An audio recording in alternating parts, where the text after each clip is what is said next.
Today again we are discussing on the steam boilers and session 6. So in all the previous sessions we have discussed one or the other steam boilers. Those are of fire tube boilers or water tube boilers, or it may be of low pressure boilers or high pressure boilers. But in this session again we are going to study one more water tube boiler, so that is of Benson boiler.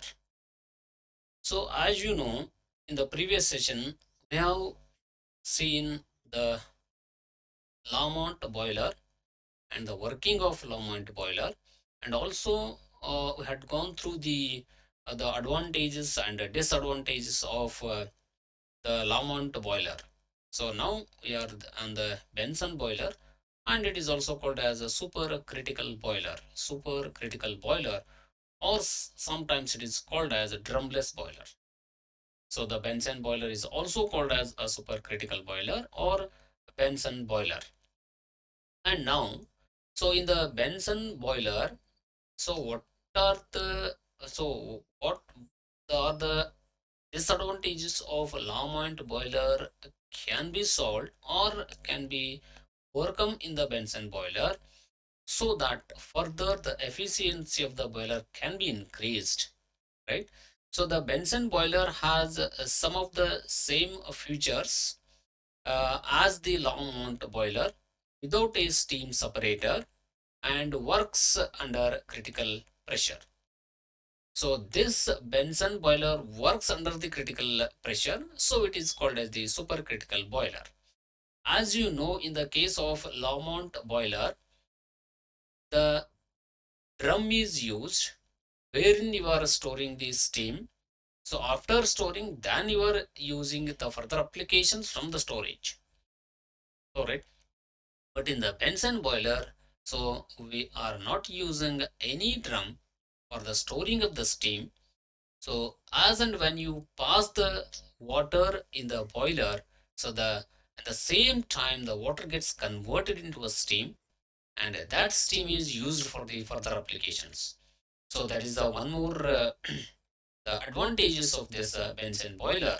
So it is a water tube forced circulation boiler. This is a forced circulation boiler. Why? Because we are studying high pressure boilers. So high pressure boilers means in the high pressure boilers, water is fed to the boiler under pressure. Under pressure, because under pressure means under force. You are forcing water to flow in the boiler. So because of that, it is called the forced circulation boiler, where the feed water is compressed to a supercritical pressure to prevent the formation of bubbles in the water tube. So when you are using the Lamont boiler, water is fed from the storage tank. When you are feeding water from the storage tank, then there is a formation of bubbles takes place in the water tubes. So when there is a formation of bubbles on the water tubes, that reduces the efficiency of the boiler. So that can be rectified in the Benson boiler. So in the Benson boiler, when suddenly the water itself gets converted into a steam within a fraction of time, the water gets converted into a steam, right? So when water gets converted into a steam, there is no question of the bubble formation in the water tubes. The compressed water feed increase the density of water such that the density such that its density and that of the steam become the same. So which reduces the latent heat in the water to zero, making it easier to convert the steam. It means the latent heat required for the conversion of the water into a steam, that can be removed. So, or so there is no the latent heat of evaporation stays in the steam formation, so that can be removed. When there is no latent heat of evaporation stage in the steam formation, then definitely the water gets converted into a steam. There is no chances of formation of the bubbles as in the case of a Lamoint boiler. So now I'll explain the working of the Benson boiler. So the working of the Benson boiler, again, these are the main parts of the Benson boiler. So these are the main parts, where in the main parts there is the feed pump is the air free heater is the economizer, radiant operator, convective operator, and superheater. So you are all aware of the first three components in the previous boilers. So we were discussed so many times in the previous sessions. So but these three are now the common for you to understand. So but all these three, the further three, there is the 4, 5, and 6 components. So that is the radiant. So evaporator, you are aware of it. Superheater also you are aware. So the radiant and convective, these two terms you were studied in your the previous semester, that is the basic thermal engineering. The radiant evaporator means the heat transfer is taking place in the radiant type. So the radiant type, the evaporator, so the evaporator works based on the radiation concept here. The convective evaporator means evaporator works based on the convection formation there. So now we'll see the working of it. So while explaining its working, so I'll explain the functions of the components also, the functions of the parts also, right? So now again there is a feed water pump is there. So from this feed water pump, the water is sent inside the boiler, the high pressure and also at the critical pressure. You need to maintain the critical pressure. So the critical pressure means it is around 200 to 221 bar pressure. When it reaches to 221 bar pressure, so that is called as the critical pressure, right? So the what you mean by critical pressure, you know already the where the critical pressure is there. So it is very difficult for us to differentiate what is the wet steam and what is the dry saturated steam. So we are in a confusion to identify whether the steam is wet, whether the steam is a dry saturated steam. So both the liquid line and the saturated steam line meets that point. That point is called as critical point, and the pressure pertaining to that point we call it as the critical pressure. So in this Benson boiler, so the water coming out of the feed water is reaching the critical pressure. So that enters here the economizer. You know the economizer. So the economizer is used to preheat the water before entering to the combustion chamber. So before entering to the combustion chamber, you are heating the water. You are heating the water that is in the economizer. So the economizer is placed in the top region of the vertical shell of the boiler. So why? Because from the grate where the fuel is burned, from that position to the chimney up to the top level, the flue gases are flowing, right? So now from this feed water, it comes out with a critical pressure, it enters the economizer. In the economizer, there is a transfer of heat takes place to the water. So again, that is this economizer connection is given to the radiant operator. So this reason we call as a radiant operator reason, where the parallel tubes are placed. So in the parallel tubes, the water is sent from the economizer with a high pressure, that to a critical pressure. So that enters the radiant region. In the radiant region, the exchange of heat takes place, the following the radiation method of heat transfer. So then again it enters in this way. It goes like this and it comes here. This is called as convective operator. So this convective operator, where there is a further exchange of the heat takes place with the water, there it gets converted into a dry saturated steam. So again it flows something like this, it comes like this, again it enters the region where we call this as the superheater. So why superheater? In the superheater, Again, look at this in the superheater. It again enters like the bottom. Again, it goes upward direction like this because there is a heat maximum time is given for the exchange of the heat. So because of that, it is taken in the zigzag manner. Why it is taken in the zigzag manner means to transfer the heat. To transfer the heat, we need to keep it in the heating path. So that is why it enters from the bottom, again it goes in the top side direction, wherein the dry saturated steam gets converted into a superheated steam. So that is called as a superheater. Superheater is a component where the steam, that is a dry saturated steam, completely converted into a superheated steam, and it is extracted back in the wall here. This superheated steam, you can use it for the further applications. So further applications means it is sent to the turbine. So the turbine runs on the superheated steam.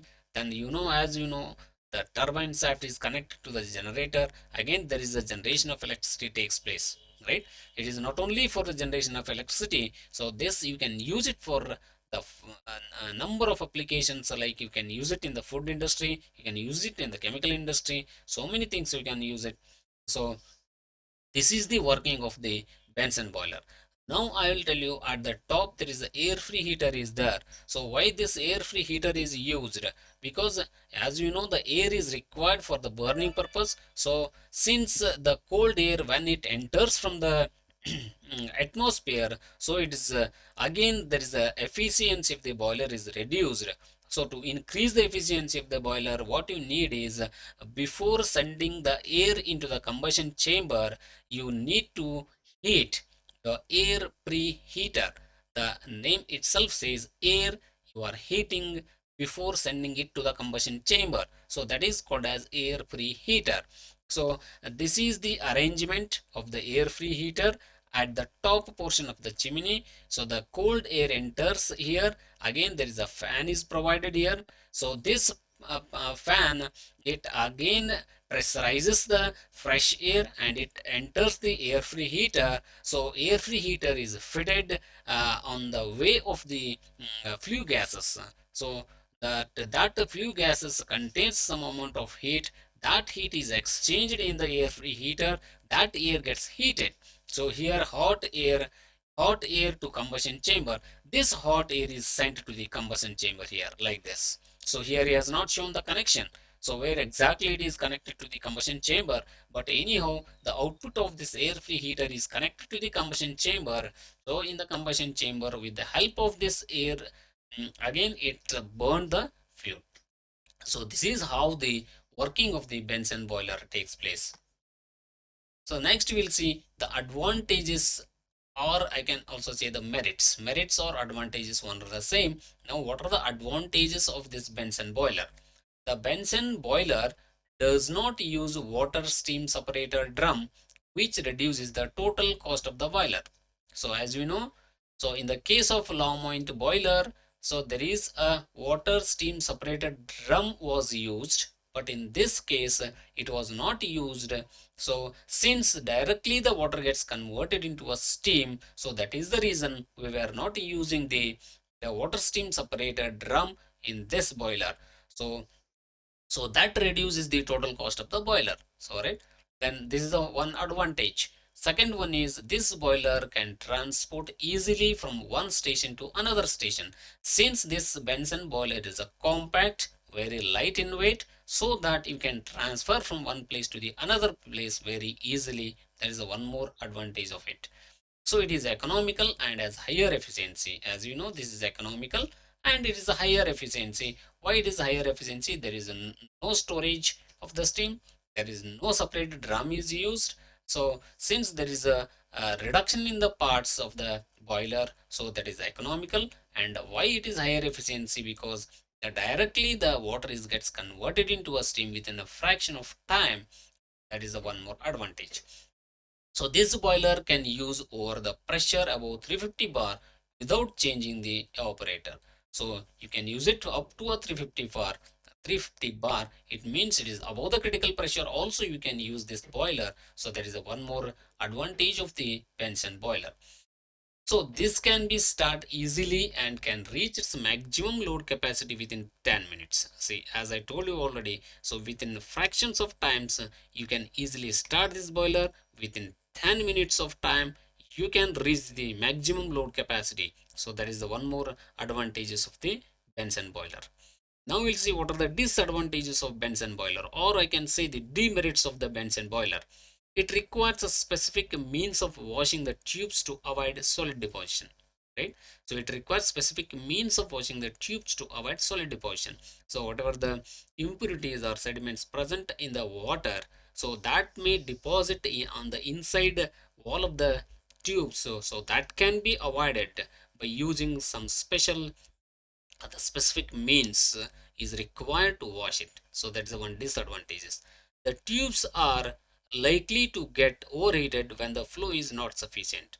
If the flow is not sufficient, flow means is the water flow. Water flow is not sufficient in the tubes, then definitely it's overheated because there is no storage drum is provided. The directly water from the feed pump is supplied to the boiler. So it means the frequently so the water tube is full of water only. If it is not full of the tube, then definitely the tubes are overheated. That's one more disadvantage of the Benson boiler.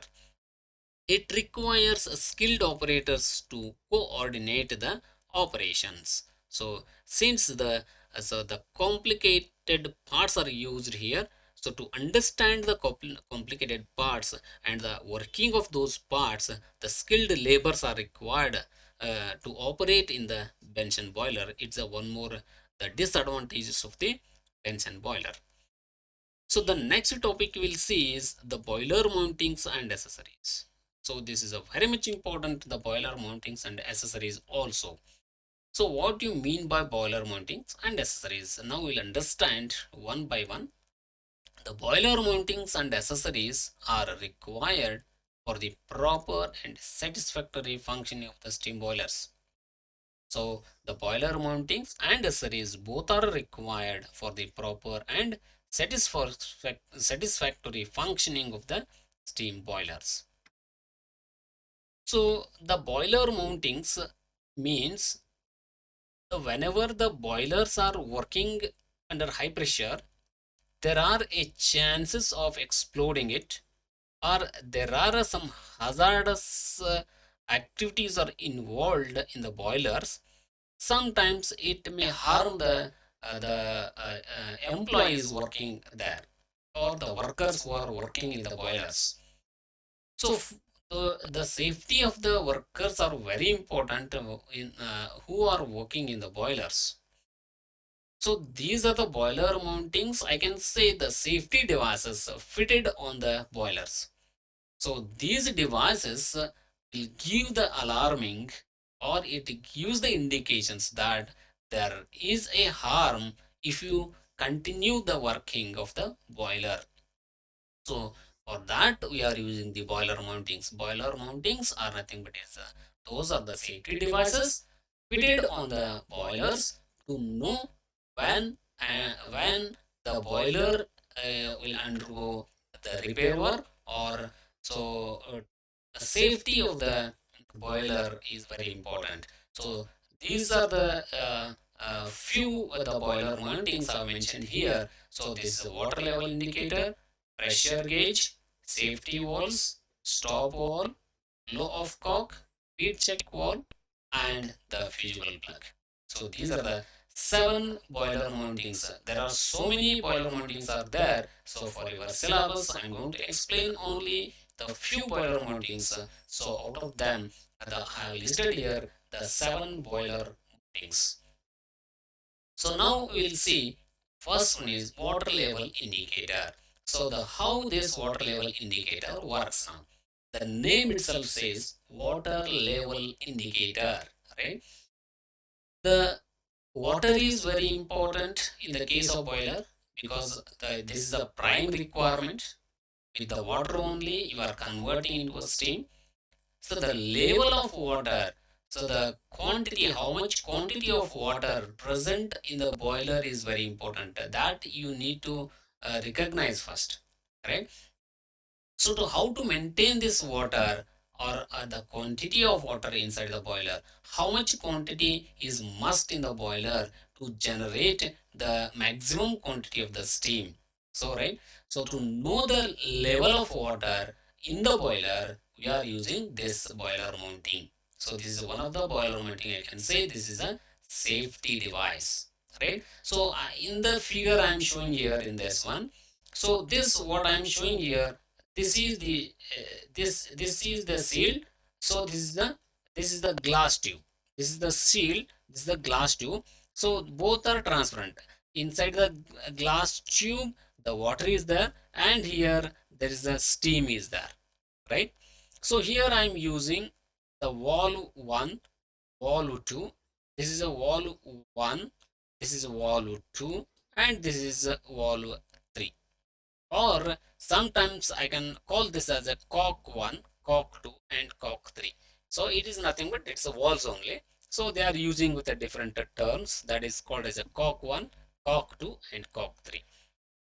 So this side, whatever this side is there, this is a totally a boiler. This is a boiler drum. This is a boiler drum.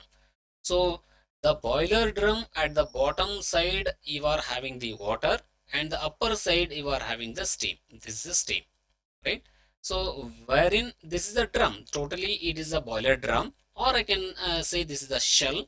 So wherein at the bottom portion there is a water is stored, at the top portion there is a steam is stored. So in this the steam enters like this when the C1 is open, when the valve 1 is open. So the steam enters here and it enters this glass tube like this. And similarly, when the valve 2 is open, so the water from here it enters again here, and again it enters here. So right, half of the water in this glass tube, half portion is filled with water and half portion is filled with the steam. If the water is more in the boiler, so again this level, the water level increases, right? If the steam is more, again the water level reduces and the steam space is more, right? So both the side, one side steam enters into the glass tube, and from other side the water enters in the glass tube. When the both are enters in the same glass tube, then what happens there? Then definitely there is the equalizing takes place. Half water is there and half portion there is a steam is there, right? If both are at the equal, then the water level is correct. If water level goes below this equal line, then you need to supply water to the steam boiler. So that is how you are going to see the water level or quantity of water inside the boiler. There is a third valve is provided, that is called as a cock 3. So cock 3. So if to clean this glass tube, so this valve is provided. If you open this, then with opening this you can clean this glass tube. So that is the one thing. So then this is a rectangular passage is provided here. You are seeing this, and here there is one more rectangular passage here. So in this rectangular passage there is a the small ball is there. So the small ball in both the rectangular spaces, whenever this glass tube breaks, so then those steel balls or those steel balls will move in this, and it closes here. It closes like this. Here also it closes like this. So means that both the whenever this glass tube bursts or whenever it breaks, then the steam should not come out of this pipe, right? So, and also the water should not come out of this pipe. So that steel bars it closes both. It closes this and here also. So then again there is a safe working of the boiler takes place. So this is how the water level indicator works in the steam boiler for the safety purpose. So thank you. So this is the end of this session.